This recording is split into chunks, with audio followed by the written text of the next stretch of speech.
Fala galera, a aula de hoje é sobre gráfico de funções e primeiro eu começarei falando sobre os gráficos de função do primeiro grau, ok? Bem, os gráficos de função do primeiro grau são a reta, tá? Os gráficos são as retas. As retas, elas podem ser crescente ou decrescente. Então temos dois tipos de gráficos de função do primeiro grau.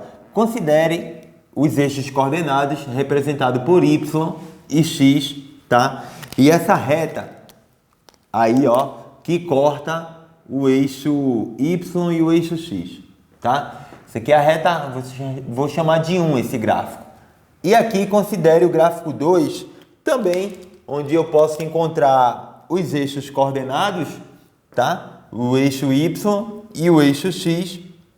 E aí eu tenho uma reta simbolizada da seguinte forma. Note que o primeiro gráfico, a reta ela é crescente, já que para cada valor que eu boto para x, o meu y aumenta. Para cada valor que eu ponho para x, ó, se eu pegar x1, qual o valor de y? y1. Se eu pego um valor maior, x2, então o y2 é maior que y1.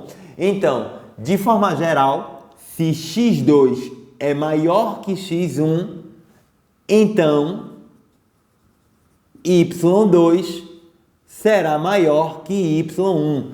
Toda vez que isso acontece, a gente diz que a função ela é crescente, tá? A função ela é crescente. Note que o mesmo não acontece no gráfico de baixo. Eu vou pegar aqui um valor arbitrário, né, como eu venho fazendo, para x1, digamos, esse valor aqui, x1, e aqui eu vou ter um valor correspondente a ele, y1. Se eu pegar um valor mais para frente de x1, um valor maior, digamos, sei lá, 3 agora, né, eu vou ter um valor correspondente para y2. Note que ambos os gráficos são de funções chamadas de função do primeiro grau. Por que do primeiro grau? Porque o gráfico é uma reta. Se fosse do segundo grau, o gráfico era uma parábola, certo? A gente vai falar disso mais adiante. Então, note que nesse caso, o x2, pessoal, ó, é maior que x1. Então, se a função ela é decrescente, quando eu pegar esse valor x2, vai corresponder a y2. Note que comparando com y1, y2 está embaixo. Portanto, se x2 é maior que x1, então y2 será menor que y1. Toda vez que isso acontecer, a gente diz que a função ela é decrescente, tá? Isso aí seria a simbolização do gráfico de uma função decrescente. De forma geral, as funções do primeiro grau, elas são da seguinte forma. Função do primeiro grau. Elas são da seguinte forma. Eu tenho a função y igual a ax mais b, onde aula passada eu tinha dito para vocês que o y representa uma função de x. Sendo assim, o y ele pode ser trocado simplesmente pela notação f de x igual a ax mais b, onde f de x representa uma função de x, tá? Vamos fazer um exemplo aqui para você ver como é que isso vem em forma de exercício e como isso pode ser cobrado no seu vestibular. Então, eu tenho aí a função geral do primeiro grau dada por f de x igual a ax mais b. f de x igual a ax mais b. Pessoal, quando a é maior que zero, temos uma função crescente. Quando a é menor que zero, temos uma função decrescente. Então, vou até anotar isso aqui para que você possa também narrar aí no seu caderno e assim deixar anotado para que futuramente você possa estudar, né? nas vésperas da prova, dá uma olhadinha no caderno, as anotações são muito importantes, tá? Para você não ficar feito cego em tiroteio, perdido, sem saber o que fazer, por onde estudar nas vésperas do vestibular. Então anote isso aí que é bem importante, tá? Então temos aí um exemplo 1 de um gráfico de uma função do primeiro grau, tá? Onde eu posso associar para cada valor de x um valor de y. E digamos aí que eu tenha um gráfico composto da seguinte forma, ó. Aqui sendo 1 e aqui correspondendo a 3. Aqui sendo 3 e aqui correspondendo a 9, por exemplo. A 9 não. Vou colocar... a 9. Tá?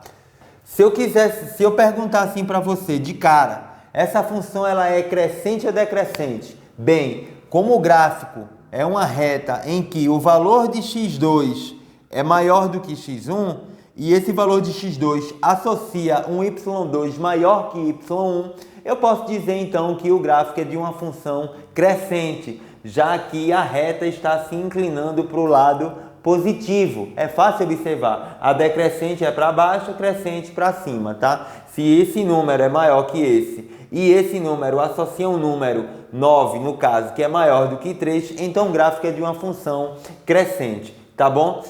Pessoal, esse número onde a reta fura o eixo y é chamado de coeficiente linear, tá? Se eu quiser saber a lei dessa função, eu pego apenas isso aqui, ó.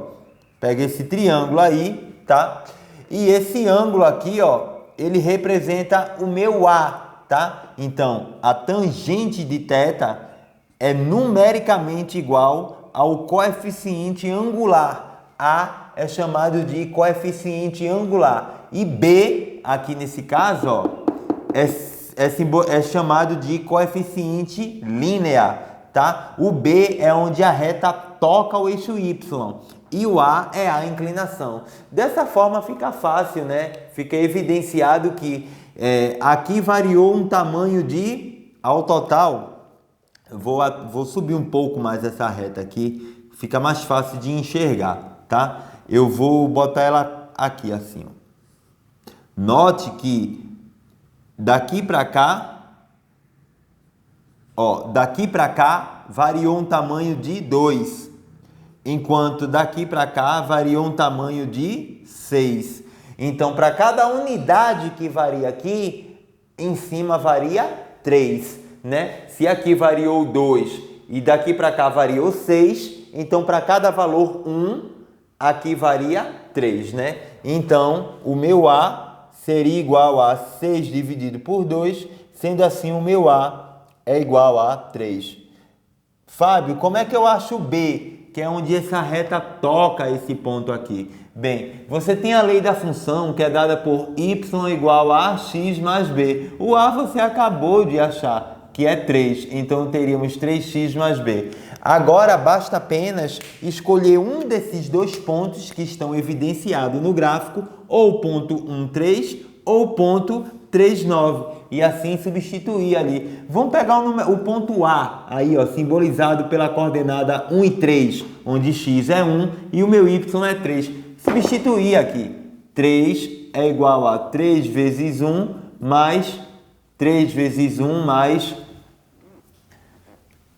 mais b. Então, eu tenho que 3 é igual a 3 mais b. Sendo assim, b igual a 3 menos 3, b é igual a 0. Ou seja, a reta ela passa exatamente na origem dos eixos coordenados. E seu gráfico pode ser reformulado pela seguinte forma, né? Eu tenho o eixo y, o eixo x, a reta ela toca o eixo y em 0, portanto, ela é simbolizada a partir da origem e crescendo, onde aqui simboliza o número 1 e aqui associa y igual a 3, aqui simboliza o número 3 e associa o y igual a 9, tá?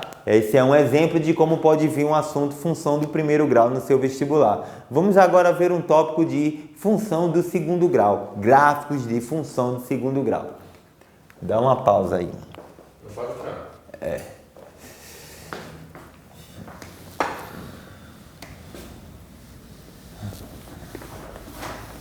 Aí esses dois vídeos você põe... Esse é um vídeo só. Eu vou só cortar essa parte que você está pagando. Tá.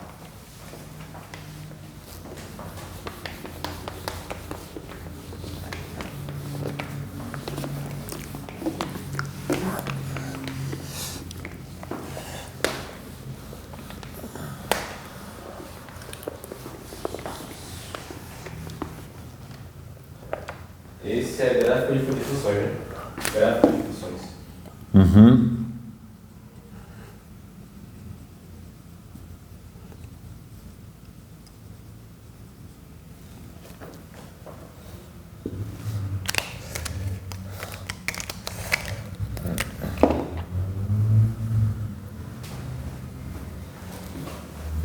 Pronto, podemos começar.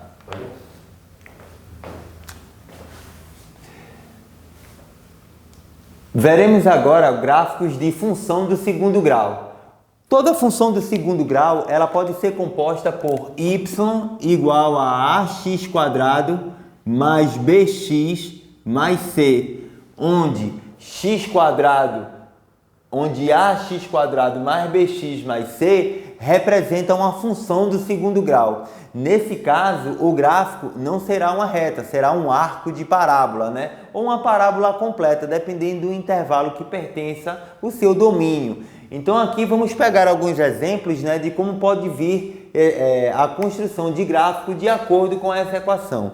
Uma coisa que você precisa saber é que eu posso encontrar equações do tipo, ó, por exemplo, y igual a menos x² mais 5x menos 6, tá? E uma outra função, 2, uma outra função, y igual a menos, y igual a x² menos 5x mais 4, por exemplo. O que é que tem de diferente aí? O que é que tem de diferente? Bem, existe a diferença entre sinais, né? De uma equação para outra. Essa equação aqui é o 5, aqui também. Essa aqui é menos 6, aqui é 4. Esse número aqui é negativo, esse número é positivo. De forma geral, os gráficos de função de equação do segundo grau, tá? Os gráficos de função do segundo grau, desculpem. Os gráficos de função do segundo grau, eles podem apresentar-se de duas formas. Ou dessa forma aqui, ó. Ou seja, os dois são parábolas, só que existe a diferença entre um e outro. De acordo com a equação, eu posso dizer se isso aqui, ó, é negativo e isso aqui é positivo. Então, toda vez que você tiver o número que multiplica x² sendo negativo, o gráfico é concavidade aqui na matemática é a abertura, tá, pessoal? Concavidade para baixo. Quando A é um número positivo, isso aqui apresenta concavidade para cima, conforme vocês estão vendo aí no desenho, tá? Concavidade significa abertura. Então eu posso ter esses dois gráficos aí, né? Essas duas maneiras, ou a abertura para baixo ou a abertura para cima. E somente apenas o sinal do número que multiplica x² é que diz isso aqui. Ah, mas se esse cara for positivo, e se esse for negativo, a concavidade... Não. O único cara que vai dizer para você se a concavidade é voltada para cima ou para baixo é o A da equação. Beleza aí, pessoal? Tá? Vamos fazer uma representação de como eu poderia, por exemplo, aqui, ó, construir o gráfico dessa função. Exemplo 1. Seja a função y igual a x² menos 7x mais 6, tá? x² menos 7x mais 6. Primeira coisa que você precisa saber é que o gráfico disso aí é uma parábola, porque é uma equação do segundo grau, ok? Sendo assim, ainda temos que determinar os valores que zeram essa equação, tá? Temos que determinar o valor que zera essa equação. Aplicando a famosa fórmula de Bhaskara, temos que delta é b ao quadrado menos 4ac. Assim, delta é igual a menos 7 ao quadrado menos 4 vezes 1 vezes 6. E assim eu tenho que o meu delta é igual a 25. O passo número 2 do delta é determinar o valor de x direto, onde x é menos b mais ou menos a raiz de delta sobre 2a, em que x é igual a menos b mais ou menos raiz de delta sobre 2a, você vai ter 7 mais ou menos 5 sobre 2. E assim, os números que zeram essa equação aí, ó, são os números 6 e 1. Ou seja, se eu substituir o número 6 nessa equação, essas contas irão dar zero. Ou, se eu substituir o número 1 no lugar de x, essa conta todinha vai dar zero. Tá? Você pode fazer isso como um teste aí, tá bom? Tá, Fábio, e como seria o gráfico dessa função aí? Bem, o gráfico dessa função pode ser simbolizado, tá? Aqui, ó, representado pelos eixos coordenados, eixo y e o eixo x, em que a parábola vai apresentar com cavidade para cima, assim, ó. Por quê? Porque o A é positivo. Esse número onde ela toca o eixo y é sempre esse cara que está sozinho, sem x do lado dele. Então aqui teríamos um valor igual a 6. Esses números onde ela corta o eixo x são chamados de raízes da equação e é simbolizado por esses números que você acha fazendo o passo do delta, tá? Isso aí seria a representação gráfica dessa função. Vamos pegar só mais um contra-exemplo aqui, né? Um exemplo 2, para que possamos entender como podemos construir o gráfico de uma função do segundo grau, tá?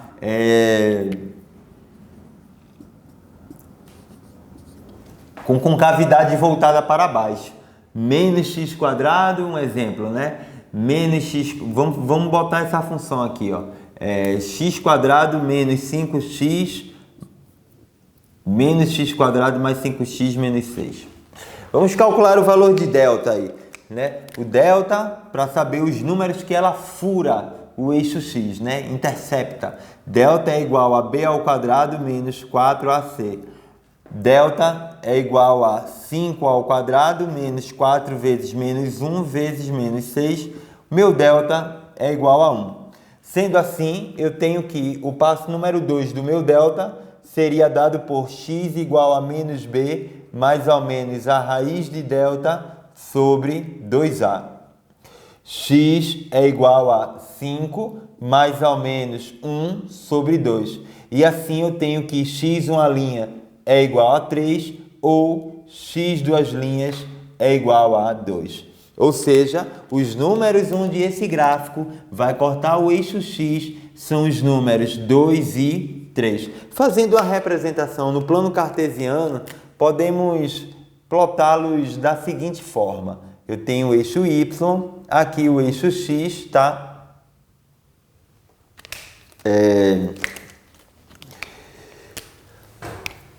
Com cavidade voltada para baixo, porque o A é negativo. Então, teríamos um gráfico assim, ó. Onde esse número aqui e esse número aqui representam as raízes, né? Na ordem consecutiva, 2 e 3. E esse número onde ela corta o eixo y, conforme eu tinha falado a última vez, ele é dado por esse cara que está sozinho, sem ninguém ao lado, tá? Então aí tá dois exemplos bacanas de como pode vir a representação gráfica de função do segundo grau. Estudem, façam os exercícios, tá? Acessem o bancolaplace.com.br, onde consta de inúmeras questões para o nosso vestibular. E assim a gente se encontra na próxima, tá bom? Valeu! Qual é o próximo?